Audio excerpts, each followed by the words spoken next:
Հարգելի ուսանողներ, մենք արդեն սահմանել ենք F դաշտը և նրա վրա պատրաստվում ենք F-n տարածություն սահմանել։ Ստեղից են կողմ տառացի կրկնություն է գնալու գրեթե մեր նախորդ տարածությունների հետ։ F-ը ներմուծենք որպես F-ի տարրերից բաղկացած էնյակների բազմություն, այսինքն Դեկարտյան արտադրյալ, F-ը ինքը իր հետ n անգամ, նրա այսպիսի տարրերի, էնյակի տարրերը անվանենք կոորդինատներ, F-ը ինքը անվանենք սկալյարների դաշտ, վեկտորը կարող է գրվել ոչ միայն այնպես, այլև այսպես հորիզոնական կամ ուղղահայաց, որը տող վեկտոր կամ սյուն վեկտոր գրություն է կոչվում, վեկտորի տարրերը վեկտորները կարելի է միմյանց գումարել կոորդինատները հատիկ-հատիկ գումարելով և նույնը կարելի է գրել օրինակ այսպիսի ուղղահայաց տեսքով։ Վեկտորը կարելի է բազմապատկել սկալյարով, ինչը կարելի է նաև գրել ուղղահայաց։ Հիմա հիշենք այն հիմնական հանրահաշվական հատկությունները, որոնք մենք նշեցինք R-n-ի համար, Q-n-ի համար, C-n-ի համար, Z-p-n-ի համար։ Հələ եկեք մի հատ էլ առանձին նշենք ամենաընդհանուր դեպքում կատարվում են հետևյալ հատկությունները կատարվում են F-n տարածության ցանկացած UV-W վեկտորների և ցանկացած AB սկալյարների համար։ U plus V-ն հավասար է V plus U։ Ով է ուզում հիմնավորել ինչու է դա կատարվում,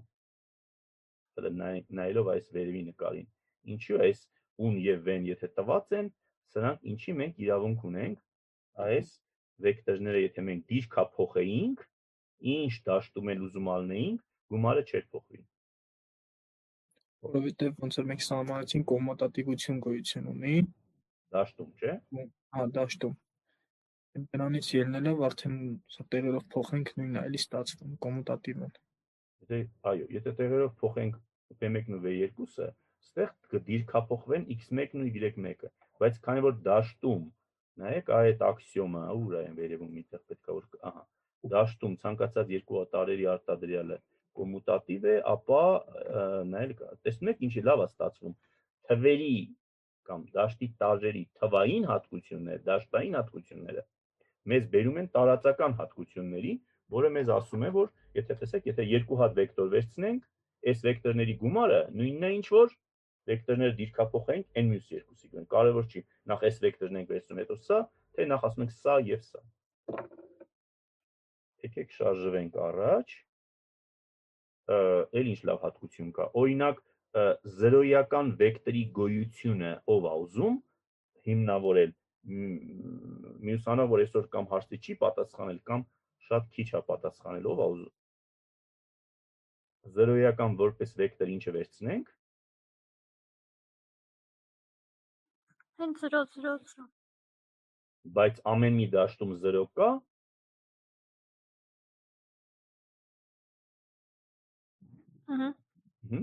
Հենց էլի աքսիոմ, տեսեք, ընդեղի աքսիոմը, ուր էր մեր այդ աքսիոմը, էսա։ Տեսեք, ստեղի դաշտի հատկությունը, որ գոյությունի զրոյական տարր, մեզ բերում է տարածական հատկության։ Յուրաքանչյուր վեկտորի համար գոյություն ունի հրահակադիրը, որովհետև դաշտում ցանկացած a-ի համար -a կա։ Հաջորդը, այս 4 իր այդ հիշում եք Abelian խմբի աքսիոմներն էին, այս երկուսը բաշխականություն, ընդ որում այս ու այս տարբեր բաշխականությունն են զգում եք, չէ։ Այստեղի այս գումարումը նշանակում է դաշտի տարրերի գումարում, իսկ այս գումարումը նշանակում է տարածության վեկտորների գումարում։ Եվ վերջի երկու հատկությունները կապակցում են դաշտի մեջ բազմապատկման հատկությունը սկալյարով բազմապատկման հատկությամբ։ Ընդ որում այս կետից հետո մեր դասընթացը այսպիսի մի upgrade է ստանալու, մի աստիճան ավելի բարդ է դառնալու եւ հետաքրքիր։ Տեսեք, հիմա մենք կարող ենք ասենք, ամենասկզբում ես հարց տվեցի, չէ, ասի կարող ենք մենք վերցնեինք այս սկզբերում մի հատ հարց տրվեց, կարող ենք մենք պատահական f վերցնենք պատահական բազմություն եւ նրա վրա սահմանենք f-ն։ Հիմա դուք կարող եք ասել, չէ, չէինք կարող, բայց այդ միտքը կարող ենք զարգացնել, որպես f վերցնեինք ինչ։ Պատահական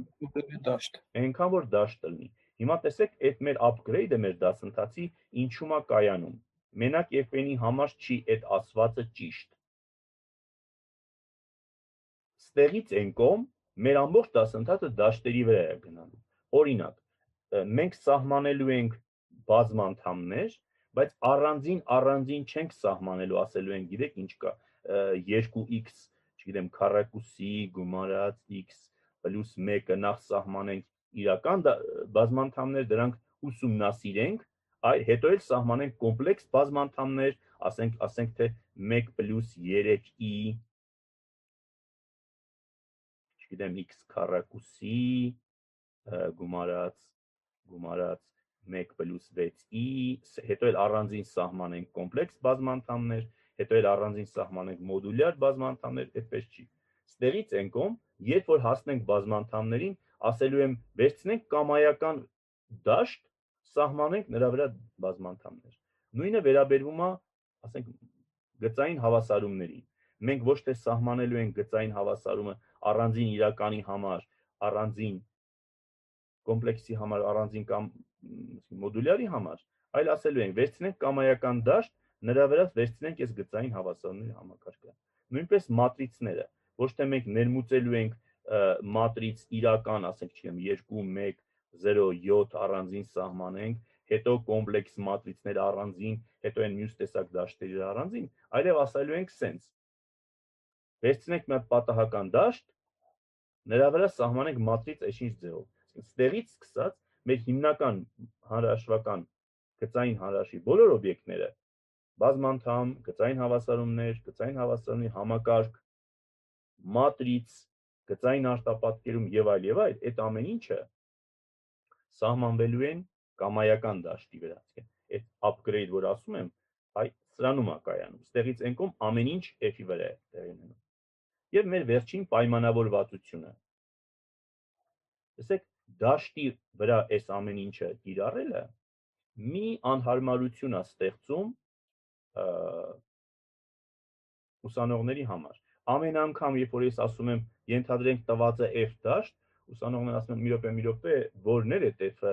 հələ փորձենք հետ գնանք այն 9 աքսիոմները վերհիշենք։ Որպեսզի այդ խնդրեն դուք անդադ չբախվեք, այսպիսի կարևոր պայմանավորվածություն ենք կայացնում ու տեղից առաջ շարժվենք։ Ստեղից հետո ինչ որ մենք անցնելու ենք, տեղի 99%-ում դաշտ ասելով մենք միշտ հասկանալու ենք այս 4 հիմնական դաշտերից որևէ մեկը։ Ուստի, եթե դուք չեք ուզում այդ 9 աքսիոմները նորից անդադ վերհիշել, պայմանավորվենք սենց, հենց որ ես կասեմ, ենթադրենք մեզ տվածը f դաշտը, համարեք, որ եթե չեք ուզում վերհիշեք, իհարկե լավ է որ հիշեք դաշտի աբստրակտ հասկացությունը, բայց եթե այդ պահին արագ ինչ որ դասընթացը չեք ուզում վերհիշեք, համարեք, որ ես ասում եմ ընդամենը հետևյալը։ Համարեք, որ f ասելով ես ուղղակի համառոտագրություն եմ անում r, q, c, z-ից որևէ մեկն եմ դիտարկում պարզապես։ Որտեղ որ ես կասեմ, ենթադրենք տվածը f դաշտը, դիտարկենք նրա վրա ինչ որ մատրից, դուք մտածեք սենց, ես ասեցի հետևյալը, ենթադրենք f-ով կամ r-ը կամ իրականը կամ ռացիոնալը կամ կոմպլեքս կամ մոդուլյար դաշտերի նկատի ունենք, դիտարկենք նրա վրա ինչ որ մի հատ մատրից։ Եղավ, այս պայմանավորվածությունը հեշտացնում է այս ամեն ինչի ընկալումը։ Բնականաբար դուք գիտեք դաշտերի, որ այլ դաշտեր նույնպես կան, եւ այդ այլ դաշտերից յուրաքանչյուրի վրա դուք կարող եք լրիվ անալոգաբար, ոնց որ մենք այնտեղ R3 դիտարկեցինք, դուք կարող եք դիտարկեք այն F4 տարյանի դաշտը, անցած սեմեստր որ մենք անցանք, դրա վրա դիտարկեք եռաչափ տարածություն այդ էկզոտիկ դաշտի վրա։ Դա նույնպես կա, չնայած վիզուալ պատկերացնել չենք կարող։ Ահա։ Այսքանով մենք ավարտում ենք այս գլուխը նույնպես։